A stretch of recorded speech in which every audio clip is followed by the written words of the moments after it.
Hi everybody. I wanted to make a video about the one behavioral change that we need to make as people that come out of the Stockholm bond in order to recover from the Stockholm bond. Now, in an earlier video, I talked about how the narcissist primes you to put all of your dopamine flow towards them, because dopamine is a reward chemical, and any sort of behavior that is rewarded continuously is repeated. And what happens is, first in the love bombing phase, they get you to see them as a constant source of reinforcement of dopamine. So the dopamine in your brain is upticking to ridiculous levels. It would be as if you were to take a shot of heroin or cocaine or any number of drugs. The reason why people get addicted to something is because the rush of dopamine in the brain is so potent that the individual wants to get high off of that substance. And the only real difference here is that the substance is a person or a cult leader or any number of, and basically you're substituting a substance for a person or an organization. And the rush of dopamine to your brain is so high in the love bombing phase that you learn with time that there's nothing more fulfilling or rewarding than being with a narcissist. So people neglect other aspects of their life in order to be with a narcissist, because they've convinced you that they're your soulmate, that there's nobody else out there that can possibly give you the same dopamine rush as they have. And once they reinforce that reward system intermittently, you have to see my previous video on this, meaning one day you're up with them, the next day you're down with them, 1 week you're up with them, the next week you're down with them. That strengthens the addictive bond between you and the narcissist, because intermittent reinforcement creates a bigger rush of dopamine to the brain and a bigger dependency on whatever is reinforcing that dopamine rush. I talked about dog training.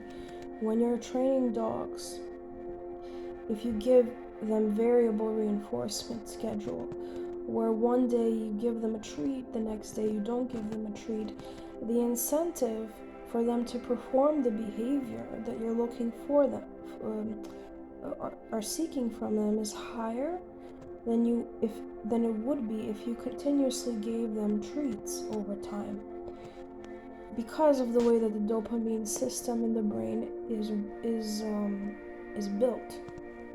So the narcissist operates like a drug in that they get you to a place where you're biochemically hooked to them through the intermittent reinforcement schedule, the radical highs, the roller coaster lows of your relationship with them.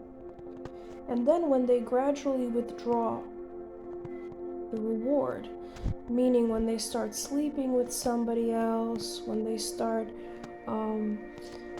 making excuses for their behavior, when all of a sudden they have negative things to say about you, etc., you are left starving because you have not been able to seek out other rewarding things within this relationship. You haven't been able to do your hobbies. You haven't been able to do things strictly for yourself because of the dynamic of the relationship, where all of the dopamine comes from this narcissist that you know. So when they withdraw that dopamine from you by philandering, by gambling, by doing any number of things, they introduce punishment into the relationship. They start punishing you for things.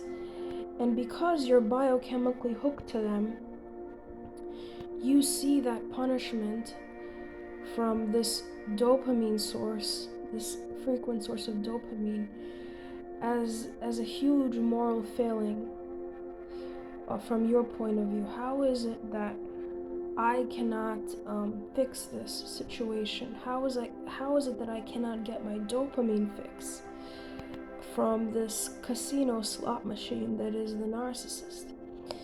So you start running around in circles like a hamster in a wheel to get that dopamine fix from them, as you did before. And combining with that intermittent cycling that they reintroduce with the punishment attached to it, you become even more addicted to them, to pleasing them, because you don't see the addictive quality of this relationship. You see it as love. You see it as a strong bond, but it's not. It's the same sort of bond that you would have with Oxycontin or fentanyl or any number of drugs that the pharmaceutical companies are selling people to make them happy, to put them in a better frame of mind. But ultimately, it ends up destroying the person that is taking these narcotics, because they do not know how to function without this substance, and they cannot get their dopamine from other sources, because drugs hijack the dopamine reward system, and without them, a person goes into withdrawal and a kind of anhedonic state where nothing interests them. Everything is boring after they've detoxed from a drug. Why is everything boring? Because of dopamine, because the dopamine reward system does not fire continuously. And how can we change this? Because that is the best question that we could ask. How do we reverse the process that the narcissist has wired into our brain? The answer is in finding pleasure in small things and small accomplishments and small hobbies.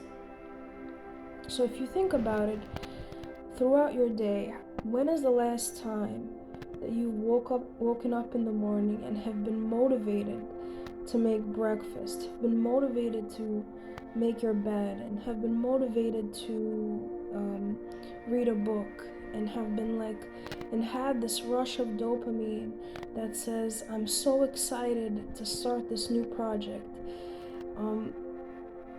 Chances are, if you've gotten out of the narcissistic relationship, it's been a long time since you've had that sort of internal motor going, where you are finding positive things in the mundane things that life consists of.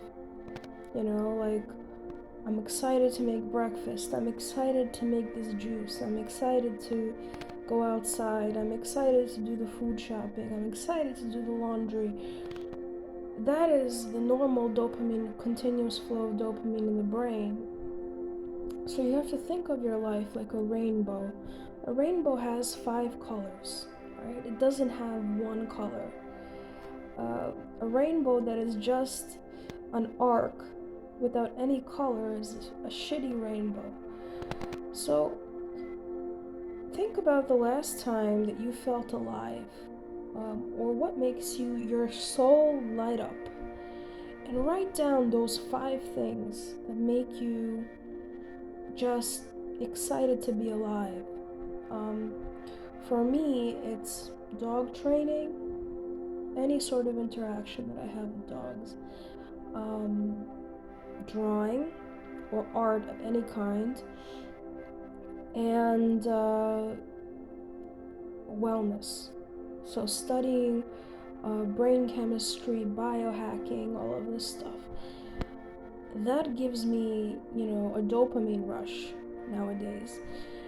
And so I've learned that in order to get out of the Stockholm bond, you have to diversify your portfolio. You have to make your day more interesting in terms of what you're doing, and you can't fixate on one thing, because that's falling into the old pattern of getting hooked on another addiction after you've come off of a previous addiction. So, in order to overcome any addiction or any behavioral problem, you have to substitute it with new behaviors. There's no way of getting around that. So, think about minimizing the amount of time you spend on something and filling that time up more variably. Like, if it makes sense, if you used to read for 3 hours, you should read for only 1 hour, and then do something for another hour, and then do something for another hour. The purpose of this is to rewire the brain to not multitask, to monotask, and stay focused for an hour on one thing after another, after another, after another, and try to find joy in what you're doing. Try to create a positive ambiance around you when you're switching tasks. Try to use aromatherapy, so you could use sage when you're doing one task, you could use rose when you're doing another task, you could use lemon when you're doing the third task.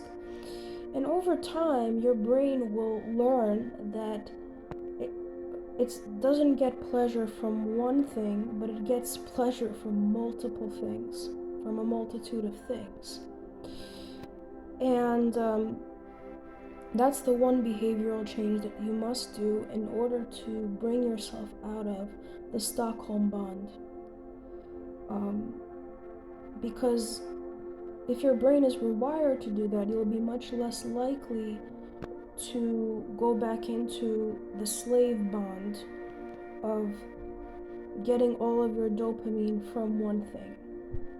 If that makes any sort of sense. I hope it does. Yeah. Let me know what you think about that. Because I know that there's a tendency to believe that something will save you after you come out of narcissism. So if only I follow this philosophy, if only I follow that philosophy, if only I, watch 1,000 narcissism videos, there's gonna be this release from the Stockholm bond. But in reality, it's in the regulation of the dopamine system. And if we make that behavioral change, it'll be much less, the hold of the Stockholm bond will become lessened over time because of the way that the circuitry of the brain has been rewired. You have to combine this, mind you, with lowering the baseline arousal within the nervous system as well.